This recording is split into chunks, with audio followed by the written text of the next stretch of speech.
Merhaba Bavaria, Servus Bayern. Es ist Grillwetter in München. Zusammen mit seinem Assistenten Hans-Peter Deiser sucht Profikoch Fritz Hering schon mal die geeignete Feuerstelle im Westpark aus. An Tagen wie diesem der größte interkulturelle Grillplatz der Stadt. Einkäufer und Reporter Franz Xaver Gernstel ist derweil mit dem Einkaufszettel von Chefkoch Hering unterwegs in der Goethestraße in München, der Gegend mit der größten Dichte an türkischen Geschäften. Aber wo ist Schauspieler Adnan Maral? Oh, er ist noch bei der Toilette. Ein Türke rasiert sich nicht, er lässt rasieren.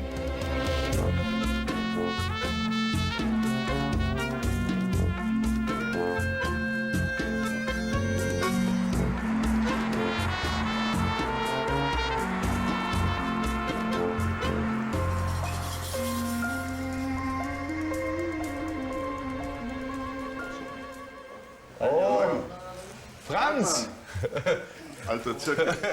Pass auf, du nicht, dass er mich hier gleich in meine Kehle.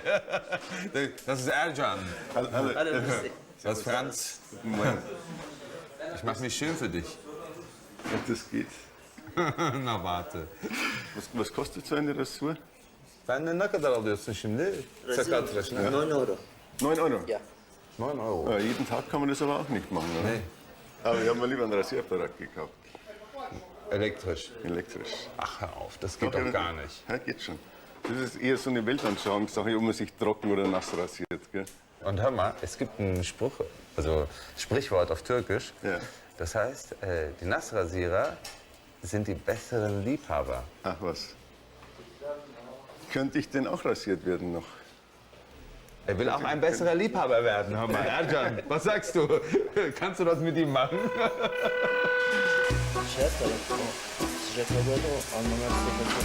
Was kocht man heute? Du, ich dachte, wir grillen ein ganzes Lamm, oder? Und du traust dir das zu, so ein ganzes Lamm zu braten? Natürlich. Hör mal, mein Vater ist Hobbymetzger, ja? Was ist denn ein Hobbymetzger, wenn ich fragen darf? Da mein Vater früher auch Bauer war, Ja. also in Ostanatolien, haben die auch viel selber geschlachtet. Ja? Ach, kommst du richtig aus Ostanatolien? Ja. Ach was. Georgisch-armenische Grenze. Also das ist schon ein anderer Service als beim deutschen Friseur. Adnan? Ja? Ach, was ist das? Er macht dich noch sexier. Franz, ruhig bleiben. Ja. Was haben Sie denn, eine Schnur? Oder?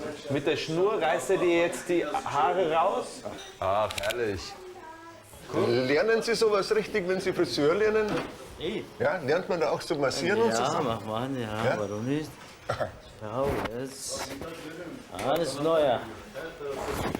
Da kommt man sich richtig geliebt vor beim türkischen Friseur. Im Westpark werden für das türkisch-bayerische Grillfest schon die Messer gewetzt. Hast du ein Pflaster dabei eigentlich? Nein, ja, ein Verbandskasten im Auto. Ja. Wenn nämlich da einer das Messer nimmt, oder? Das ist gefährlich. Das Einkäuferduo ist unterwegs zum Lieblingsmetzger von Franz, der das beste Kuzu, so heißt Lammfleisch auf Türkisch, haben soll. Wo sind wir denn hier, sag Das ist Milbertshofen. Da ist es einfach ruhiger als in der Stadt. Gibt aber auch einen türkischen Metzger. Und da war ich früher immer einkaufen, als ich in der Ecke noch gewohnt habe. Hallo! Jetzt haben wir uns schon lange nicht mehr gesehen, gell? Ja, das ist eine Grüße. Servus. Wie geht's Ihnen? Gut geht's, danke. Alles okay? Ja, der Herr, Freut mich, der das Herr wieder zu sehen. Kacar, gell? Genau, das ist Kacar. richtig, Yusuf.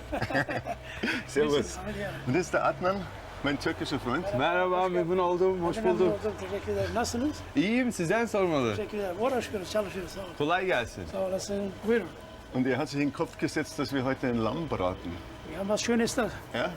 Ja, Schauen wir mal. kommen Sie mal rein. Also er hat immer super Lammfleisch gehabt, das weiß ich noch. Ah, guck. Er hat auch Leberkäse. Leberkäse. Nein. Original bayerisch. Was? Siehst du? Da, bitte. Ja, aus Putenfleisch. Aber Schweinefleisch gibt's nicht, oder? Schweinefleisch. Weil unsere Kunden möchten das auch nicht sehen, dass es auch gemischt wird. Ja. Deswegen auch von unserem Glauben hier tun wir das nicht. Also als der Koran sozusagen geschrieben wurde, war es ja auch so, das hat auch was mit der Hitze zu tun, die Wärme.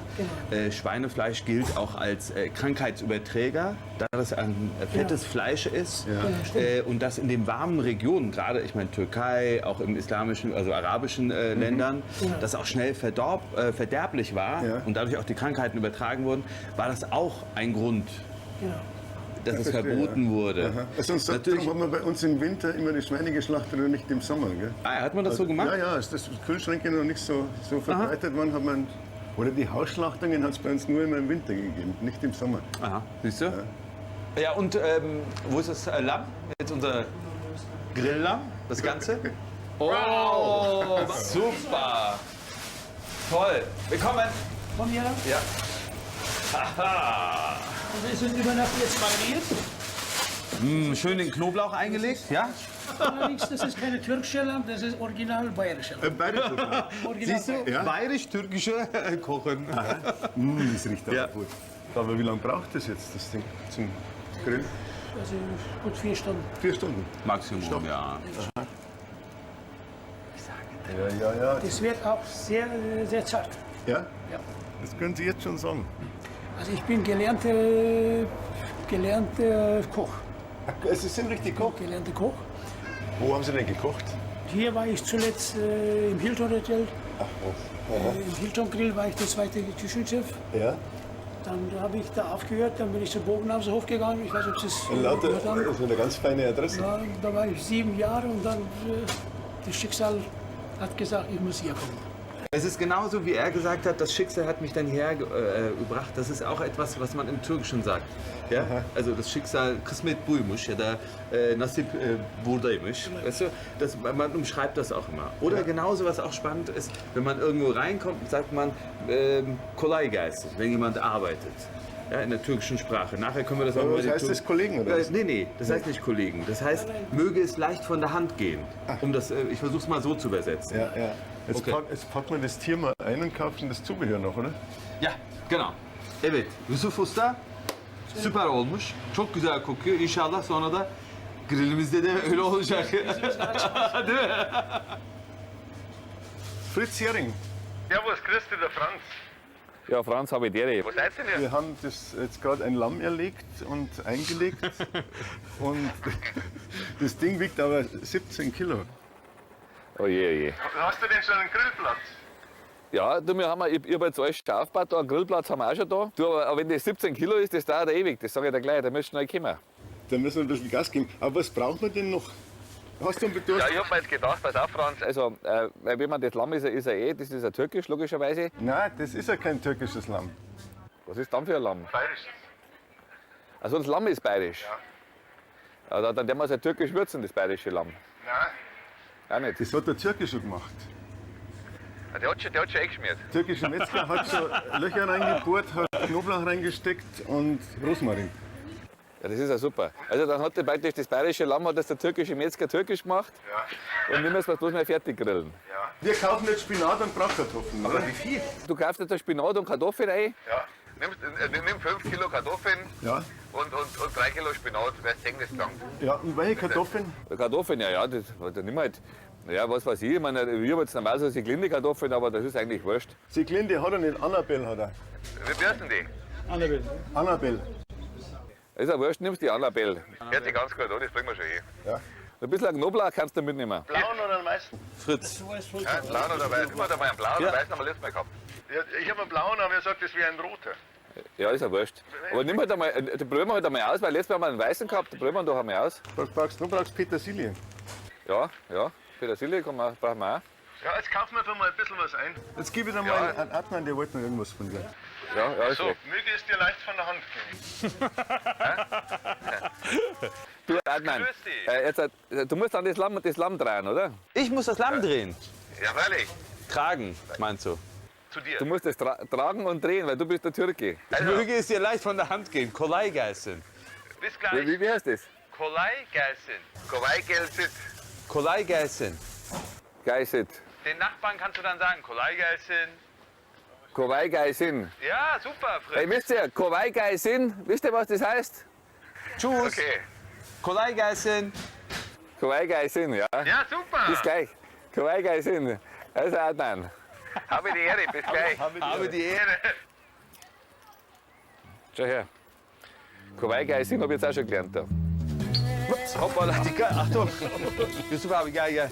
Ich glaube, das wird eine schöne Party. Ja, ne? Ciao. Elane das Haare. Hadi. Los geht's. Dann yalla, yalla. Ja, hallo, habe ich die Ehre, meine Freunde. Servus. Ja, unglaublich, was ihr da herkommt. Das ist sensationell. Kartoffeln. Habt ihr was mitgebracht? Ja, aber sag mal, was ist denn das für ein Rieseneber? Oh, danke. Aber das ist ein Riesenviech, sag mal. 17,83 Kilo. Das ist ein Schaf dann, du. Das sollst du eine Lampe bringen, verstehst du das? Ein großes Lamm. Großes Lamm, meinst du? Das wird eine Zeit lang dauern. Das ist dieses getürkte Lamm, ne? Das geht so gut. Ursprünglich bayerisch. Okay, dann werden wir es einmal daher.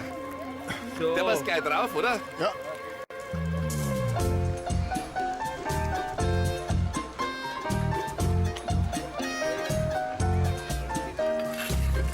Ja, wird schon.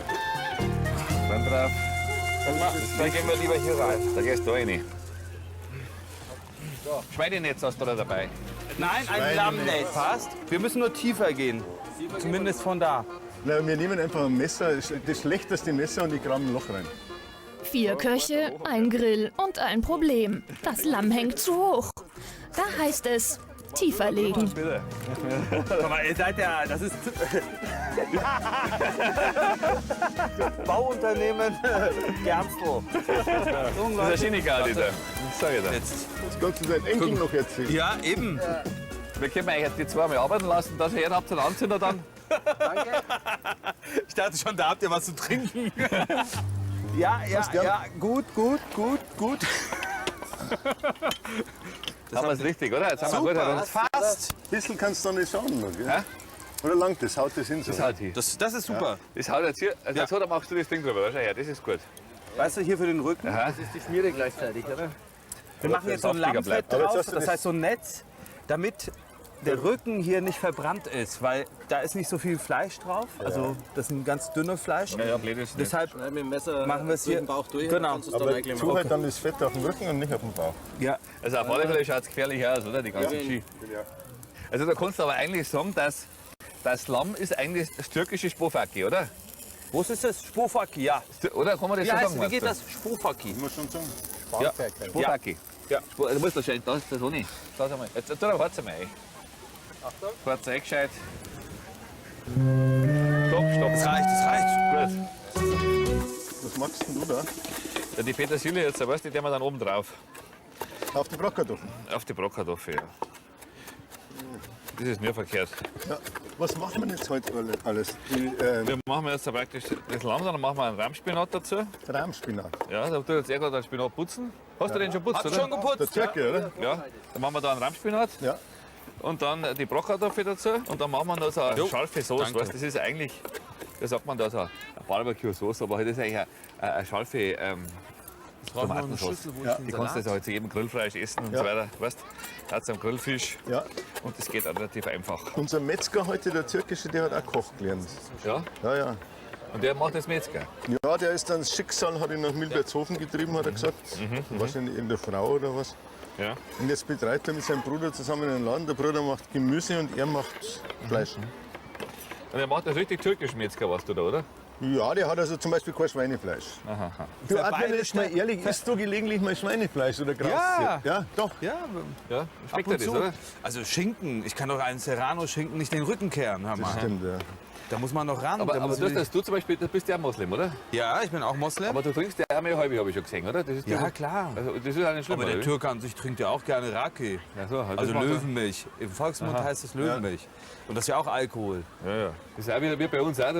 Manche, die gehen jeden Tag in die Kirche oder jeden Tag in den Rosenkranz und die anderen, die gehen halt nicht so oft oder gar nicht, verstehst du? Ja. Oder? Irgendwo wird es Eben. anders sein, schätze ich mal. Ja. Also man kann ein gläubiger Muslim sein und trotzdem ab und zu ein halbes Bier trinken, oder? Ja, genau. Ja. Ja, schau. Schau. Mit dir bist du ein gläubiger Mensch? Das ist eine Frage. Also, ich darf jetzt zum Beispiel nie aus der Kirche austreten, verstehst du? Das darf ich nicht Um machen. Geld zu sparen. Ja, du. Meine Oma ist in die Kirche gegangen. Ja. Dann Weihnachten war für mich so unglaublich als Kind. Weißt? Ja. Das war also halt ein unglaubliches Erlebnis. Ja.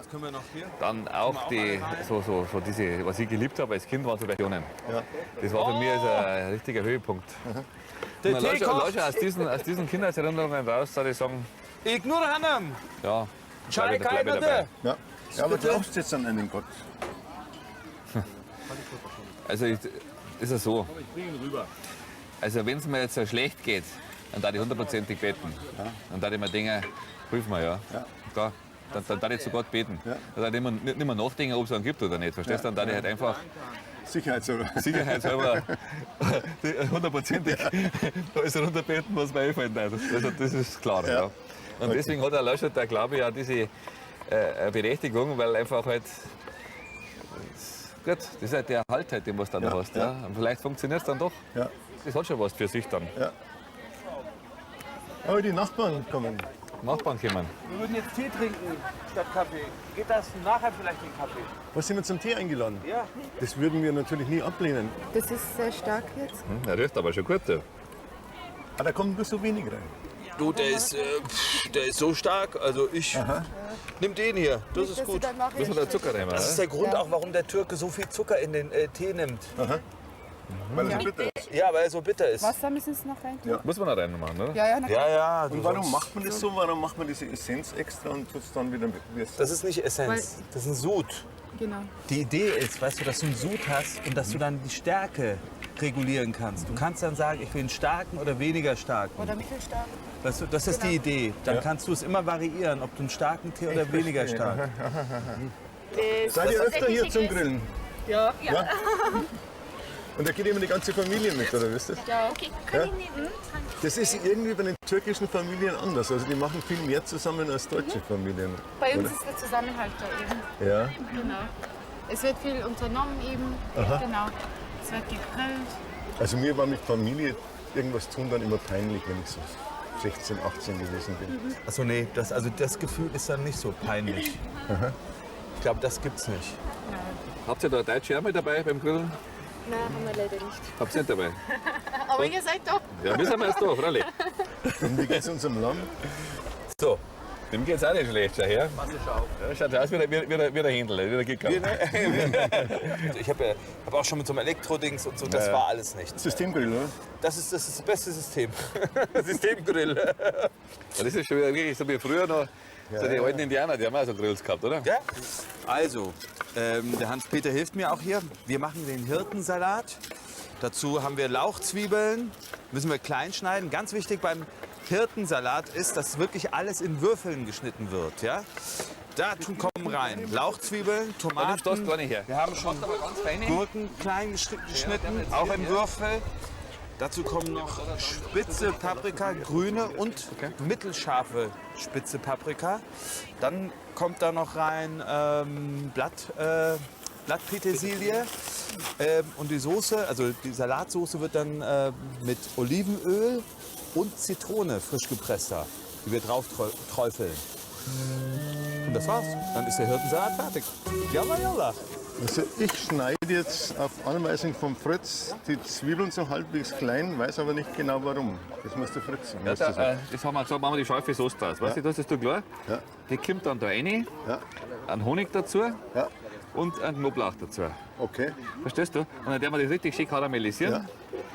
Und dann kommen Tomaten rein Ja. und ein bisschen an Ketchup nehmen wir noch dazu. Das ist der rote Knoblauch, der meines Erachtens Genau. violett ist. Ja, der ist violett. Ja, habe ich ja gesagt. Ja, das stimmt. Hast du gesagt? Aber hört mal, bayerische Kollegen, was wird jetzt unser Mix zwischen bayerisch und türkisch? Und was hast du da? Ich habe jetzt Pepperoni. Hirtensalat noch, Pepperoni. Hirtensalat magst du. Also ich meine, das Was ist, Schaf ist ja auf alle Fälle ein Crossover-Schaf. das ist ein Schaf ist Crossover. Du Ne? hast vom türkischen Metzger ein bayerisches Schaf gekauft. Ja, das Und dann stimmt. 2 Geschäftelhuber, ein bayerischer und ein türkischer. Also man, besser geht's ja nicht. Was meinst du? Türkischer Geschäftler bist du. Schachtelhuber. Was heißt denn das jetzt? Jetzt müsst ihr mich aufklären. Geschäftelhuber, das ist ein Besserwisser.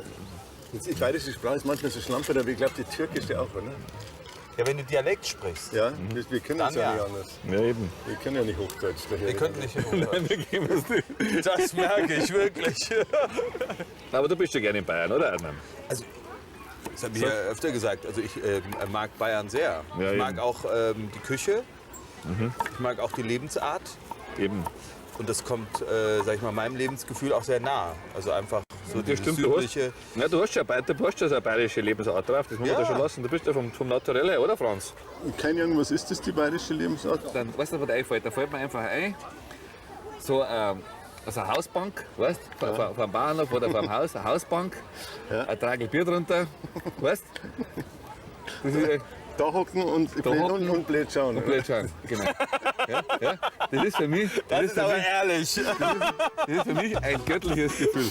Oder? Schau dir mal, oder? Das ist in Wahrheit das Zen-Buddhismus. Das verbergen wir nur. Das wird jetzt ein Rahmspinat mit frischem Spinat. Schau her. So, frischen Blattspinat, Rahmspinat. So. Ja. Dann da haben wir jetzt ein Butterschmalz in der Pfanne drin. Da magst du jetzt, Franz, Brockkartoffeln. Bratkartoffel. Die werde ich persönlich einzeln so, einlegen. Genau, und da gebe ich dir schon her. Ich helfe dir. Aber das ist ein bisschen scheps, das Ganze. Komm, wir kippen die einfach rein. Rein, hau rein, genau. Hast du dann Kümmel da, Herz, Peter? Da ist jetzt schon alles beieinander. Da ist jetzt ein Majoran, also ein bayerisches Bratkartoffelgewürz praktisch. Das kannst du dann nehmen, jetzt lass ein bisschen anbraten, da die ein bisschen anbraten lassen. Und dann tust du es runter, verstehst du? Da kann man ein bisschen Butter reinmachen, wenn du magst. Aber so richtig kalorienbewusst kocht er nicht, der Hering, gell? Nein, weil ich finde, wenn du zum Essen gehst, wenn du dann da noch Kalorien schaffst, ist das ein Schmarrn. Verstehst du, die Leute, die weggehen, die sollen nicht so schmecken. Ach so, Oder? kann man daheim machen, oder? Oder haben wir. Wenn ich heute irgendwo hingehe, dann ich arbeite mit Butter und mit Creme Fraiche, mit Sahne. Wenn er das nicht vertragt, dann ist es ein Schmarrn. Weil da kannst du dann daheim einen Salat essen, wenn du magst. Du gehst nicht jeden Tag weg. Nee. Der Honig, siehst du, wird über das karamellisiert. Schau her. Ja, das ist das schön, oder? Zwiebel, Honig, Zwiebel, Honig und Knoblauch. Was macht das? Braun werden oder bloß so? Ja, das muss jetzt so leicht karamellisieren. Ja. Das braun werden. Honig da. Arbeit an der Barbecue. Siehst du das? Wunderbar. Also mal ehrlich, wir haben es vergessen. Oder? Wir haben es vergessen. Wir haben vergessen zu salzen. Wir haben vergessen, das Lamm zu salzen. Weil ihr habt gesagt, das ist bratfertig von einem Metzger. Ja. Da muss machen wir da jetzt? muss das Salz reinreiben. Was machen wir jetzt? Jetzt haben wir das Problem. Hat er gesagt. Das ist doch kein Problem nicht. Doch, wir haben das Problem. Ich habe jetzt eine gesalzene Soße gemacht, verstehst du das? Ah, Die kippst du drüber und dann merkst du gar nichts. da merkst du gar nichts.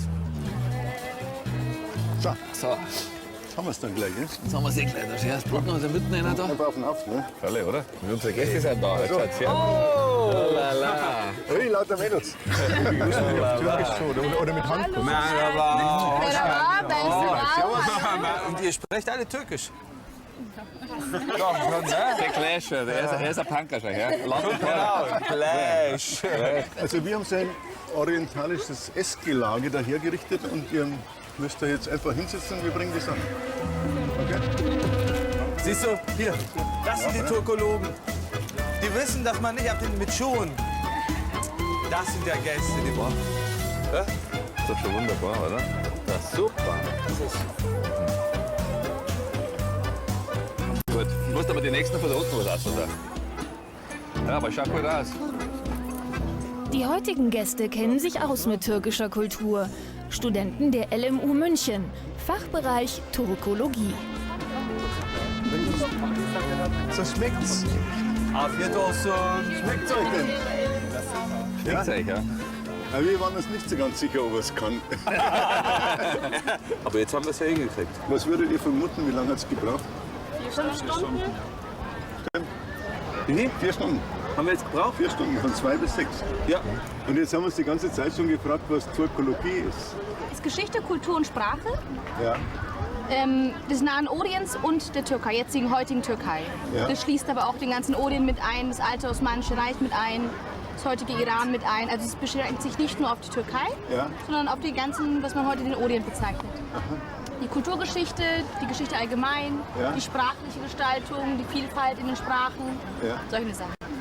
Mich würde jetzt interessieren, wie man auf die Idee kommt, Turkologie zu studieren. Ja, bei mir ist es so, dass ich natürlich mehr über meine Wurzeln erfahren wollte. Also meine Eltern kommen beide aus der Türkei. Ja. Habe mich vorher nicht ganz so viel damit befasst und dann war unsere Tochter unterwegs und plötzlich hieß es, ups, was machst du da?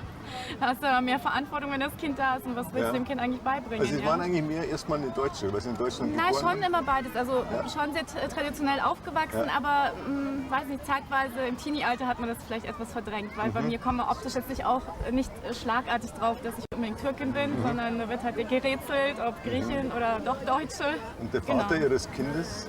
Ist ein totaler Bayer. Also eigentlich ursprünglich auch türkische Wurzeln, aber kommt aus Rosenheim, also ein richtiger Bayer. Ach, ich übrigens auch.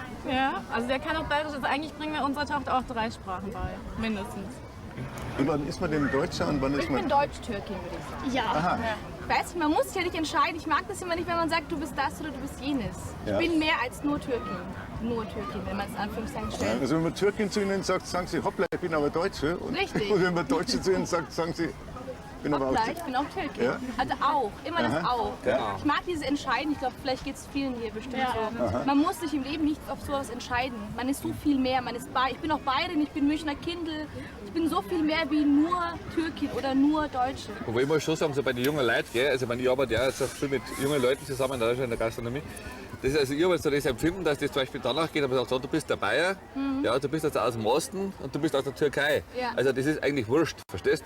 Ob jetzt also du bist der Preis, du bist der Türke und du bist der Bayer oder so. Also das ist ehrlich, da ist jetzt nicht irgendwie ein Unterschied da. Hauptsache es ist keine Pappnase. Hauptsache ist keine Pappnase, genau so ist es. Ja, das stimmt doch, oder? Weil Du, wenn du jetzt mit dem Türkologiestudium fertig bist, was macht man dann so? Was ist das eigentlich dann für eine Ausbildung? Was bist du denn dann da? Also im Grunde ist man Orientalist oder Türkologe und kann halt in viele Bereiche rein. Also das muss man eben schon während des Studiums durch Praktika sich eben die Richtung festlegen, ob man jetzt in den journalistischen Bereich will oder ob man jetzt in den literarischen Bereich möchte. Und genau was machen Sie? Also ich möchte in den journalistischen Bereich. Jetzt wollte ich von Ihnen auch noch wissen. Sie sind nur ein Deutscher, würde ich mal annehmen, oder? Ja. Deutsche Eltern in Deutschland geboren. Ja. Und was interessiert einen dann, was fasziniert einen am Orient, am Islam oder was immer es ist?